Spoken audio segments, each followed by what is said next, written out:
Olá, tudo bem? Estamos aqui mais uma vez. Este é o roteiro 20, turmas de nono ano. E o assunto do roteiro da semana é ditadura militar no Brasil. Então vamos tratar desse assunto pesado da nossa história que fala sobre a ditadura militar no Brasil. Como nós chegamos até esse período ditatorial, né?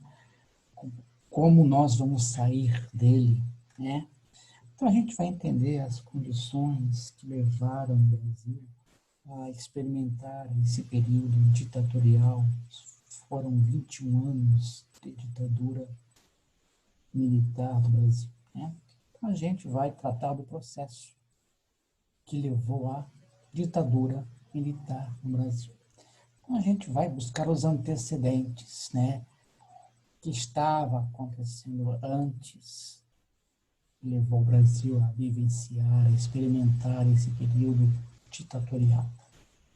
Então, a gente vai lá nos anos 60, né? O que estava acontecendo no Brasil durante os anos 60? Muito bem. Vamos entender que durante esse período, nós vivíamos influenciados pela política da Guerra Fria, né? Dessa luta político-ideológica entre Estados Unidos e União Soviética, capitalismo versus comunismo, né?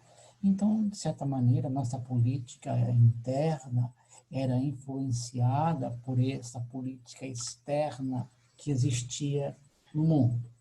Então, em 1961, vai ser eleito presidente da República pela UDN o senhor Jânio Quadros. Ele foi eleito presidente da República, com a promessa de acabar com a corrupção no país, né?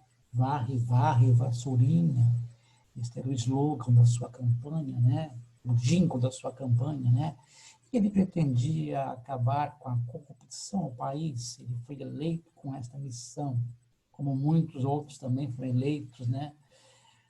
Nós temos a corrupção até hoje instalada nos governos em nosso país, né? Mas o seu vice era da chapa PSD-PTB, né? Era João Goulart. Nesse momento, as chapas eram diferenciadas, havia eleição para presidente e também eleição para vice-presidente, né? Então, nós elegemos para presidente Jânio Quadros, eleito pela UDN, e eleito como vice João Goulart, do PSDB e do PTB. João Goulart tinha uma herança getulista, carregava esta herança consigo, né? Ele era o herdeiro de Getúlio Vargas, né? Herdeiro da política desenvolvimentista de Juscelino Kubitschek. Então, Jânio, como presidente, ele vai tomar medidas bastante impopulares, né? E isso vai desgastar a sua imagem, vai desagradar membros do seu próprio partido, ao DN. Então, Jânio Quadros, diante de tanta pressão, de tanta impopularidade, né, com 7 meses de governo, ele renuncia ao cargo de presidente da República. Ele alega forças terríveis, né, porque essas forças não aceitavam a condecoração de Che Guevara, que Jânio Quadros havia promovido. Não aceitava o restabelecimento das relações diplomáticas com a União Soviética, que Jânio Quadros havia feito. Também Jânio Quadros era contrário à intervenção norte-americana em Cuba. Então, essas forças terríveis obrigaram Jânio Quadros a renunciar. Na verdade, o Jânio Quadros queria governar sozinho. Ele tinha este desejo de tornar-se um ditador sul-americano também. Só que ele deu um tiro no pé. E todo mundo aceitou numa boa sua renúncia, né? E aí, pelas regras do jogo constitucional, o presidente renunciou. Quem assume o cargo é o vice-presidente. E o vice-presidente era João Goulart, herdeiro do varguismo, discípulo de Getúlio Vargas. E aí, Jango, como ele era chamado, né, os políticos da UDN e os militares mais conservadores não queriam a posse de Jango na presidência. Viam ele com desconfiança devido à sua ligação com setores progressistas da sociedade. Então, foi criado um impasse.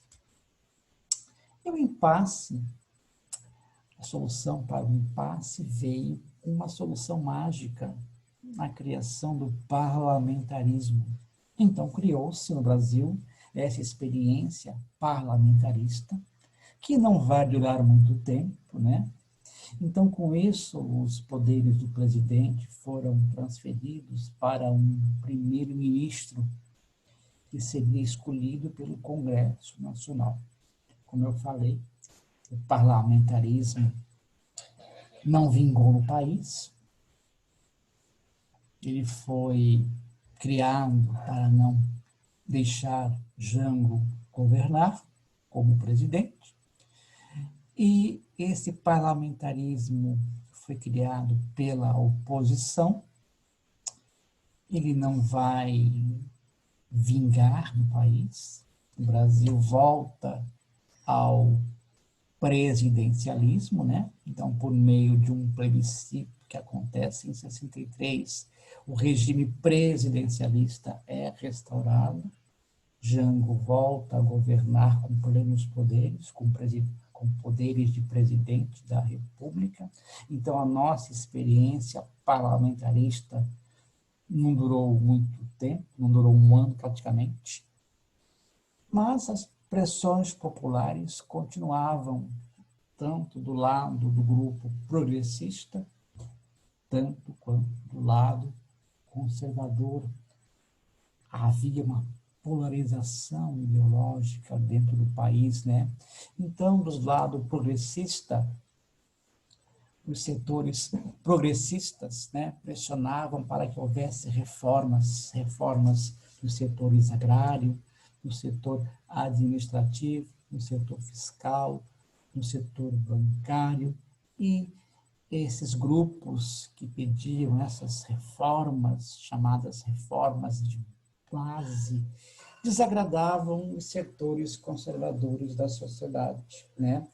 Então, essa polarização era um veneno, estava envenenando a política brasileira, né? Então, cada vez mais a sociedade estava se dividindo entre apoiadores e opositores de Jango. Então, de um lado, os seus apoiadores pressionavam pelas reformas, do outro lado, os opositores minando o governo de Jango, né?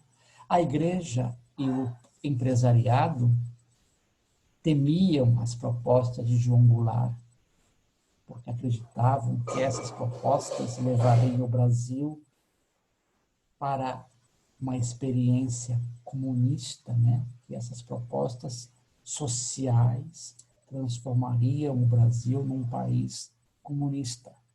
Então, esta polarização ideológica interna, influenciado pela polarização ideológica externa, por conta da Guerra Fria, né?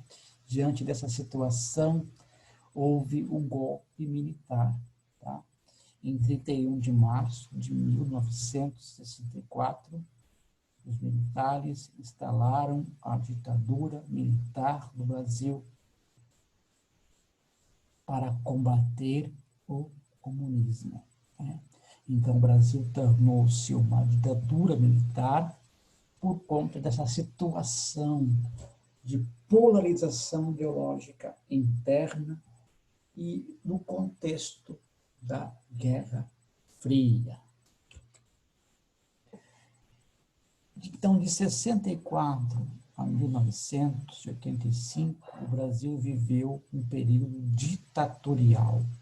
Esse período ditatorial foi alcunhado, apelidado de os anos de chumbo. Então, a ditadura foi instalada e tinha poderes, imensos poderes. Poderes para cassar mandatos, poderes para suspender direitos políticos, decretar estado de sítio, poderes para obrigar o Congresso Nacional a aprovar emendas constitucionais favoráveis ao regime. O Brasil adotou o modelo do bipartidarismo. Havia apenas 2 partidos políticos, a Arena e o MDB, Movimento Democrático Brasileiro. A Arena era favorável à situação, favorável ao governo, e o MDB fazia a oposição, né? Tentava fazer oposição. Então, o silêncio, a perseguição e a censura foram as armas de repressão aos opositores. Pela violência, silenciava-se. Pela violência, se perseguia. E pela censura, se calava, né? Então, o silêncio, a perseguição, a censura serão as ferramentas utilizadas para silenciar os opositores ao regime ditatorial.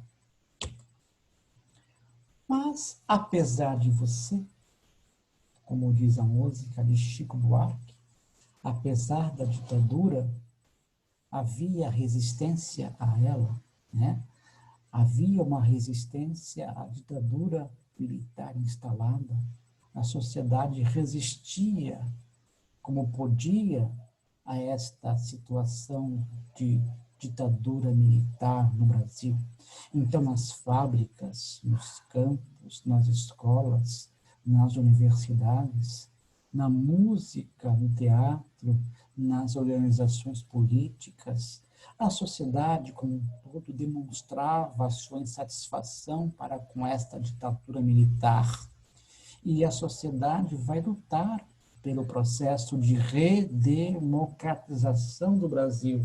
A todo instante, a resistência continuava, desde o momento em que se instalou a ditadura militar em 64, todo dia, toda semana, todo mês, todo ano, era um momento de luta, de resistência a esta situação de ditadura do país, né?